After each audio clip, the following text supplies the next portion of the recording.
Sa gitna ng init sa Pilipinas, may isang industriyang hindi lang basta uso. Ito ay naging bahagi na ng ating kultura. Tinatawag itong boba economy. Noong 2024, ang tea shop market sa bansa ay pumalo sa $333 million at inaasahang aabot ito sa $540 million sa 2030. Pero ang tanong, paano ka papasok dito nang hindi nalulunod sa kompetisyon? Ngayon, sundan natin ang journey ni Juan, isang ordinaryong Pilipino na may pangarap, isang lumang ledger at matinding diskarte. Alas 5 na madaling araw, gising na si Juan, pero hindi para pumasok sa trabahong pagod na siya.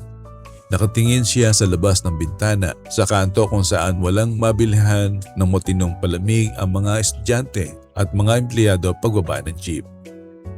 Nakita ni Juan ang gap sa kanyang barangay. Walang quality milk tea shop. Nakita niya ang pagkakataon sa gitna ng tropical na klima ng Pilipinas. Ang vision statement niya, hindi lang magbenta ng asukal at tsaa, kundi magbigay ng reward sa mga pagod na Pinoy matapos ang mahabang araw. Ito ang executive summary ng kanyang buhay. Freedom, legacy, at isang basong puno ng oportunidad. Hindi basta-basta tumalon si Juan. Pumasok siya sa detective mode. Ito ang market analysis. Hindi siya naniwala sa sabi-sabi. Tiningnan niya ang data. Nalaman niyang 42.3% ng mga tao ay mas gusto ang black milk tea, habang ang powder form ay dominanting gamit sa 48.7% ng merkado. Pero may natuklasan siyang surprising truth sa kanyang pananaliksik. Akala niya, lahat ay gusto ng sobrang tamis. Pero sa pag-i-interview niya sa mga kapitbahay, nalaman niyang marami ang naghahanap ng low sugar options at mga localized flavor tulad ng mango graham at ube makapuno. Ang strategic Juan ay hindi lang basta nagumpisa. Inalam niya ang presyo. 60% ng mga Pinoy ay nasa regular price segment. Kaya ang plano niya, dekalidad na timpla sa presyong abot kaya. Ngayon, seryoso na. Ito ang operational at financial plan. Dito na pumapasok ang tension ng paggastos. Binuksan ni Juan ang kanyang savings. Sa pagbili pa lang ng kagamitan, ramdam na niya ang bigat. 59,698 pesos para sa commercial refrigerator dahil kailangang sariwa ang gatas at toppings. 5,000 pesos para sa manual cup sealer para iwas tapon sa delivery. Tapos ang legal na usapin. Nag-register siya sa DTI online.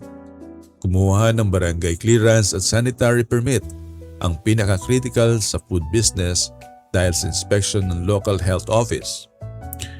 Ang pinaka-stressful? Ang opening day countdown. Habang ang laman ng bank account niya ay paubos na sa OPEX na 28,000 pesos kada buwan kasama na ang renta, kuryente at pasahod sa kanyang unang barista. Dumating ang reality check. Hindi pala ito parang pelikula na pagbukas mo, dudumugin ka agad.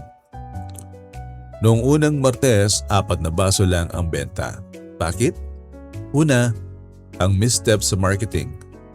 Nagbukas siya pero ang mga tao sa kabilang kanto hindi alam na buhay na ang shop niya.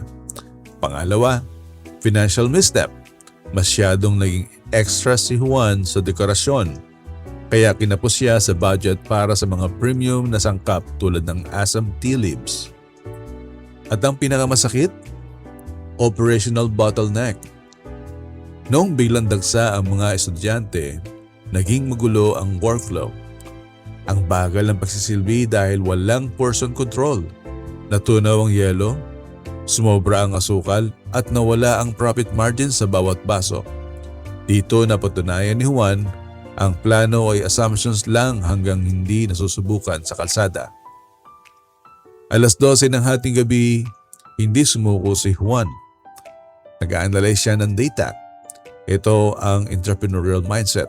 Una, Nag-apply siya bilang Barangay Microbusiness Enterprise o BME dahil ang asset niya ay mas mababa sa 3 million pesos. Naging 100% exempt siya sa income tax. Malaking cash buffer ito para sa kanya. Pangalawa, nag-marketing pivot siya. Buy one take one tuwing 3 p.m. hanggang 5 p.m. para sa mga estudyante. Pangatlo, nag-focus siya sa portion control gamit ang jiggers para siguradong bawat patak ay may kita. At huli, ang digitalization. Tinanggap niya ang GCash at pumasok sa delivery apps. Ang presyo sa app, may markup para masalo ang komisyon ng platform nang hindi nababawasan ang kanyang kita. Lumipas ang 6 na buwan, iba na ang gising ni Juan. Ang kanyang shop, dinadayo na. Naabot na niya ang break-even point na 11 baso kada araw. Sa katunayan, lampas-lampas pa rito ang nabibenta niya. Ang dating pangarap na freedom ngayon ay nararanasan na niya. Ang gross profit margin niya sa bawat 6 ounce na classic milk tea ay nasa 81.8%. Kahit ibawas ang lahat ng gastos o OPEX, may malinis na net profit pa siyang naiuuwi. Ang diskarte ni Juan ay hindi lang basta swerte, ito ay disiplina. Ang hirap at pagod ay bahagi pala ng disenyo ng tagumpay. Ang kwento ni Juan ay hindi lang tungkol sa milk tea. Tungkol ito sa tamang proseso. Kung plano mong mag-umpisa, heto ang iyong checklist. Number 1, mag-research. Huwag hulaan ang gusto ng tao. I-validate kung gusto ba nila ng fruit tea o classic. Pangalawa, mag-budget. Siguraduhin may pondo para sa mga Quiet Tuesdays. Huwag ubusin ang puhunan sa dekorasyon. Pangatlo, gamitin ang legal na insentibo. Mag-register bilang BMBE para libre sa income tax. Mag-iterate. Ang iyong unang menu ay hindi ang iyong huling menu. Makinig sa feedback ng customers. Tandaan, ang unang hakbang mo ay hindi ang pagbili ng blender. Ang unang hakbang ay ang pagbuo ng iyong vision statement. Kaya ano ang why mo? Huwag matakot mag-umpisa. Ang boba economy ay naghihintay sa iyong diskarte. Kaya ni Juan, simulan mo sa plano. Harapin ang reality at mag-pivot para sa tagumpay. Hanggang sa susunod na pagtalakay natin ang pwede mong pagpulutan ng blueprint. Maraming salamat sa pagsama sa video na ito. Lagi nating tandaan, ang magiging bukas, ngayon pa lang pinaghahandaan na.